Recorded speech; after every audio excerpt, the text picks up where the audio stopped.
Bruce Lee wasn't how to punch, kick, or block, but something far deeper?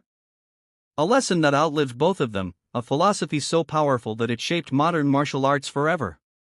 This is the untold story of the last dragon lesson of Ip Man, the invisible truth that still breathes through Bruce Lee, every movement, every strike, and every word.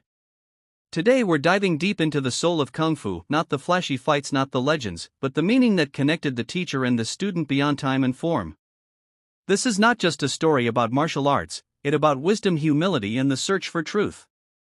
The bond between two masters. When Bruce Lee first met Ip Man, he was just a restless teenager, fiery, rebellious, and filled with energy that could barely be contained. Ip Man, already a calm and disciplined master of Wing Chun, immediately saw something in him, raw potential. But what Bruce saw in Ip Man was even more profound, a mirror of what true mastery looked like. Ip Man didn't just teach Bruce Lee how to fight. He taught him how to feel. How to understand motion, timing, and energy, not just as physical actions but as expressions of life itself.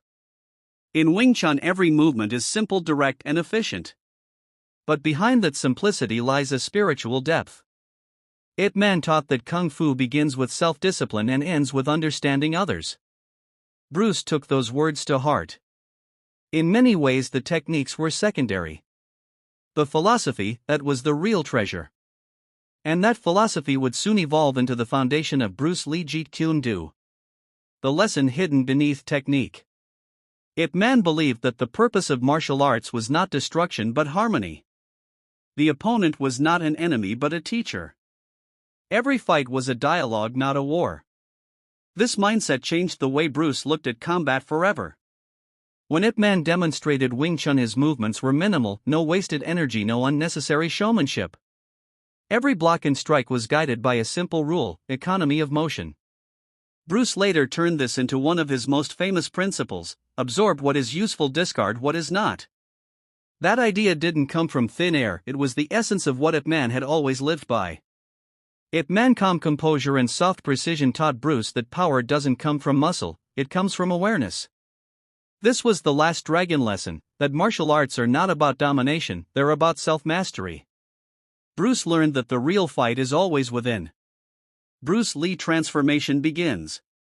Under Ip Man, Bruce started to see beyond fists and forms. He began questioning everything: why techniques existed, why certain forms were followed, and why styles competed. Ip Man never punished that curiosity.